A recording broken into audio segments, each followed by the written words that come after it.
Welcome to Curtis Goes Corner, coming to you from a secret underground base in occupied America. Hi folks, welcome back. And those of you that are new, welcome. From PJ Media. The morning briefing, warm, fuzzy Unifier Trump is totally weirding me out. Yeah, it's weirding me out a little bit too. But let's read on. This is concerning Trump saying, listen, I'll be the temporary Speaker of the House until you find somebody to try to bring the party together, which is not comical and comical at the same time. Regarding the headline, I don't usually mind being weirded out. Lately, however, weird has gotten weird. It's going to get a lot worse. We got another year to go, folks, until next year's election. Who knows?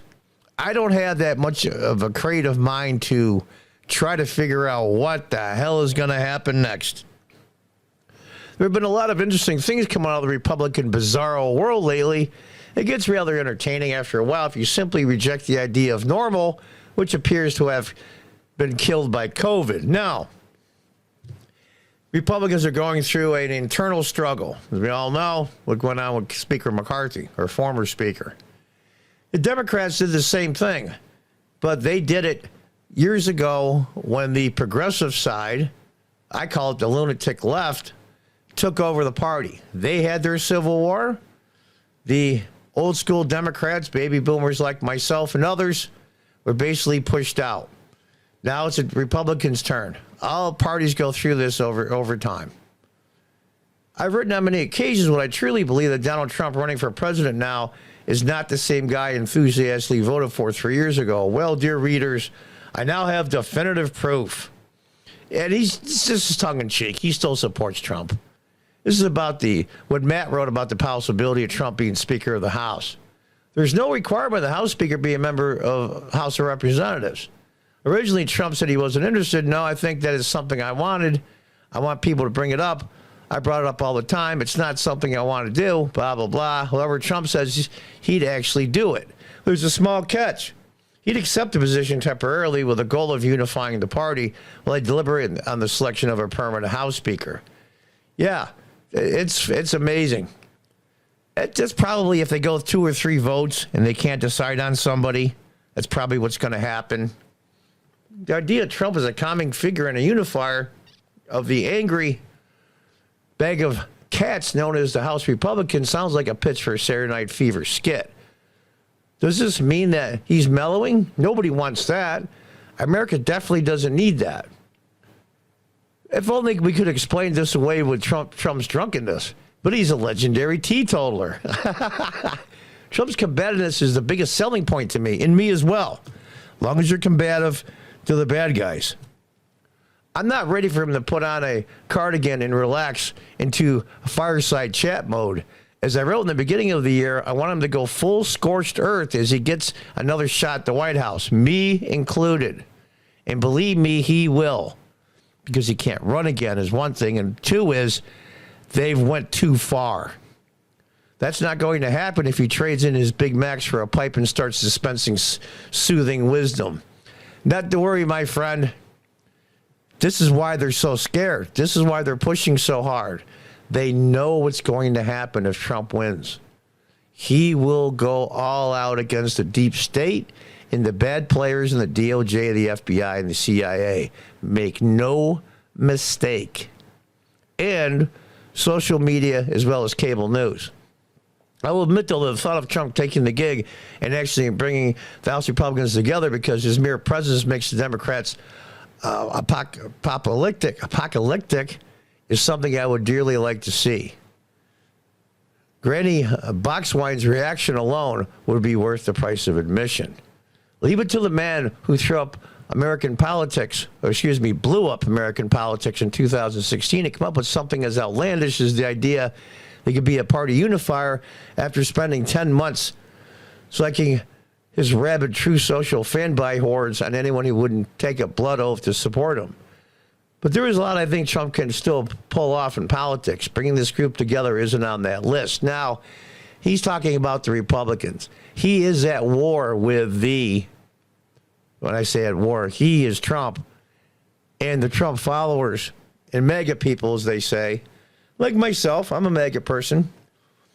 He's at war with the rhinos in the party, just as if the Democrats were at war in 2008 when Barack Obama was elected. They weeded out all the old school Democrats, all the liberal Democrats, the old definition of liberal used to be, and weeded them out. That's what RFK Jr. is. He is an old school liberal.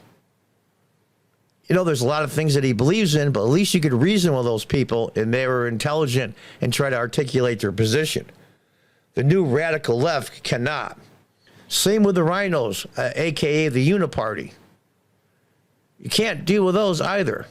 So when he says unify the party, I think he means more than anything else, and as Trump that is silencing or at least making the rhinos ineffective and having their opinions just not worth anything. That's what I think unification means. Are you going to get a bunch of Republicans going to change the Democrat? You'd have to be insane.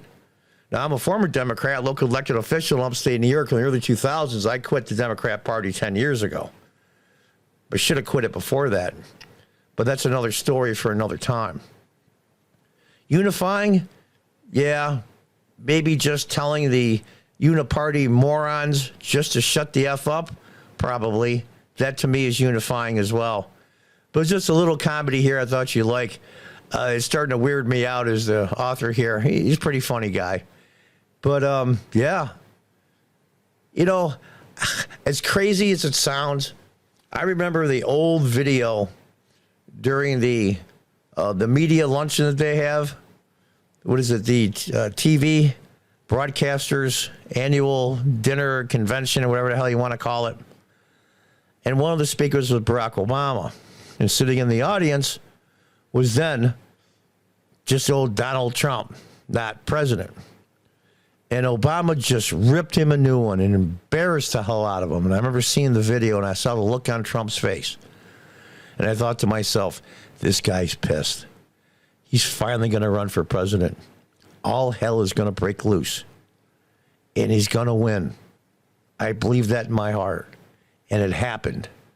The worst nightmare for progressive Democrats, Donald Trump as president. It had happened. And they saw that. And when they did everything they could to make sure that he lost in 2020, can't go into detail because his website won't allow it. And now they don't know what to do. He's leading by far in the Republican primary. 50 points plus, 60 points in some polls. The primary's over. It's been over for a while. Yeah, it's a little egotistical that Trump said everybody should drop out and put all the money in the RNC that they've accumulated for a ground game and get out to vote. They call it GOTV, especially for Republicans. Yeah, but he's not wrong. He's not wrong. They're wasting millions, hundreds of millions of dollars in ads to run these primaries for what? For an application to be vice president? No. Put Donald Trump's ego aside and just hear what he's saying. He's right. We're up against, he considers the progressive Democrats and their lawfare, i.e. the DOJ, the FBI, and even the CIA, as their opponents, and they're pushing hard, and they're powerful, and they're not going to give up. Donald Trump's, he's smart enough to know that these people are powerful and entrenched, and they want him gone. He's doing this maybe to protect himself, maybe, yeah, in part.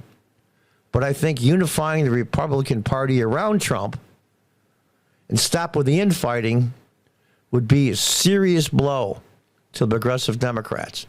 Do I think Kevin McCarthy getting pushed out is the end of the world and it's going to be chaos? No, not really.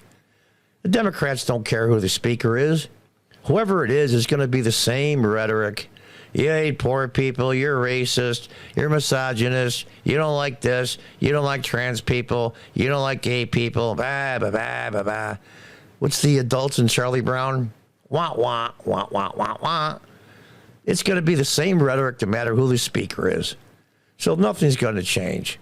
It's going to be Jim Jordan or Steve Scalise. I personally like Jim Jordan better. He's more of a firebrand than McCarthy is. But it's not going to change anything. It's not going to split the Republican Party. It's not going to cause all this chaos. That's nonsense. Absolute nonsense. Will President Trump ever be the temporary speaker? Probably not. I doubt if his chances of being temporary speaker are 5% out of 100. But you know what, though? It's fun to talk about. And in this crazy world of politics, in the last 6 or 8 years, all the things we thought were never, ever possible have come true. So weirder things have happened. So stay tuned, as they say. And until next time, God bless, goodbye, and good luck.